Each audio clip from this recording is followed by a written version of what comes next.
What's up guys, welcome back to another video. In this video, I'll show you how to verify Worldcoin account without Orb. So you might be wondering, can you exactly verify your account here without using any without any orbs here? So in this case, I'll be very straight to you right now. So it's not currently possible.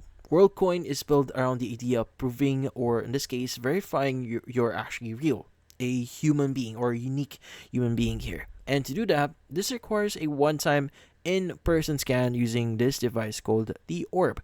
That's how they issue a fully verified World ID. But still, if you have a World account here, you can still browse around and get a feel on how things actually work. But without a Orb verification here, you only have limited access. Now think of it like being registered but not fully onboarded. So you might miss out on some rewards, features, or future utilities that requires full verification. But yeah, so there are certain locations where you could get an or visit an orb here, but it's quite limited on certain countries. So if you're in Asia, most likely they may not be available right now.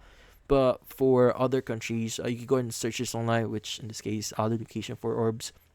But right now, it's not possible to verify your orb account here or world account without using any orb. But in this case, that's about it. So if you found this video helpful, don't forget to leave a like or maybe subscribe to our channel. Thank you for watching.